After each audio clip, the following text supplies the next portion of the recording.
Starr's beer review tonight with Heist Almighty at Heist Almighty's place. We're going to take a look at a beer that was sent to us by the great albino rhino. We're going to take a look at something else from Brasseur, Montreal that he sent us. We're going to take a look at l'African Rooibos. Aromatisé Rouge Équitable et Biologique. I'm thinking that means like organic.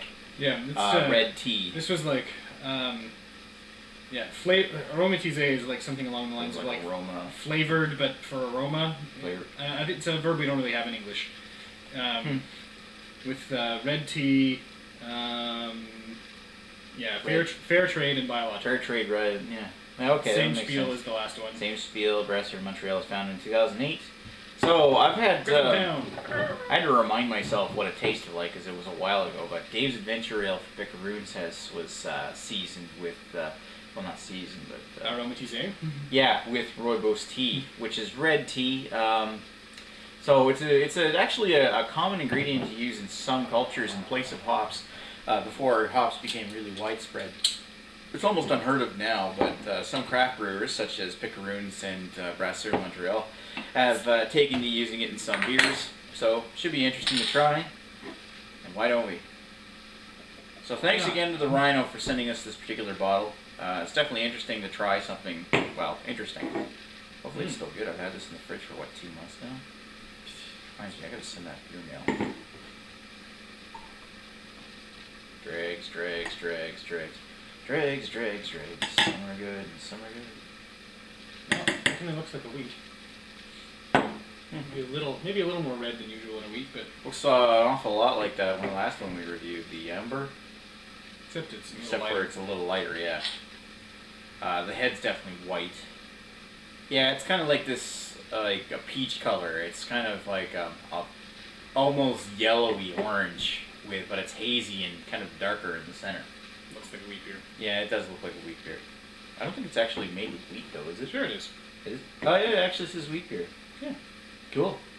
A wheat beer made with Rooibos. You can put anything into a wheat beer, apparently. Sweet. Right. Doesn't have the big head of a wheat beer. Well, that's strange. Yeah, that smells weird. It smells an awful lot like a Belgian wheat, though. Yeah. I'm getting the wheat. Very wheat beery with a bit of like this strange, sweet, malty dustiness. And I'm getting this coriander spice and what have you. Yeah, there is coriander in there.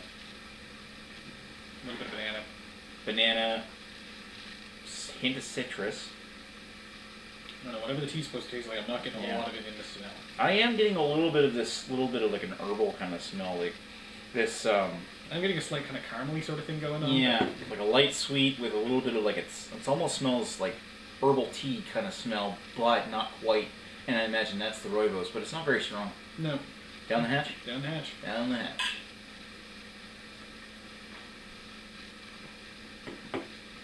Boy, that's funky. Yeah, I'm getting a little bit of that herbal tea. That herbal tea notes. A little bit of caramel, some earthy, some dusty.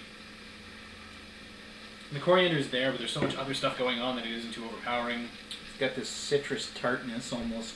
Maybe not quite lemon, but... Yeah, the banana is still there a little bit from the wheat beer. Yeah. Yeah, this is wheat beer with tea in it. Mm. It's definitely tart. The tartness reminds me of Blanche de Chamblay from Homebrew. Just a little bit more tart of a wheat beer. Mm. But it basically tastes like a wheat beer, a decent wheat beer, with tea added to it. That tea note's really coming out the more you drink it. Yeah, the tea note is definitely stronger in the flavor than it is in the aroma, and it does get stronger the more you take a pull on that. Get a little bit of that dusty yeast coming out in the very back as well, lingering a little. That's not bad. I mean, I drink it. It's actually really light. Yeah.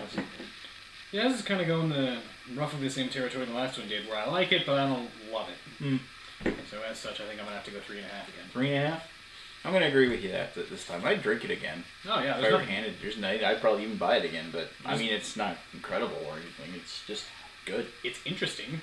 Definitely interesting. Definitely worth a try, but yeah, I'm not going to sing its praises or anything like super high, but it's definitely worth a try, definitely interesting. Give it a shot. Yeah, I'd certainly give it a try. If you want to try something, if you like herbal teas, you probably would love this beer. Because it's got that nice flavor. I mean, it's not so much in the smell, but there's that big Rooibos tea flavor comes out in the taste. Yeah, and if you like Belgian wits and you want like a slightly different take on the style, this is an interesting way to go with it. It's not quite as like fruity and citrusy as like a Hoegaarden would be, but there's still a little bit there. But I gotta say, yeah, 3.5 is what I'm gonna agree with. Yeah, that's pretty reasonable. Yeah. Anyway, thanks for watching Maxwell Starr's beer reviews. Thanks to the Rhino for sending us this particular beer. It's not bad. We'll talk to you folks later, and cheers. Cheers. Yeah.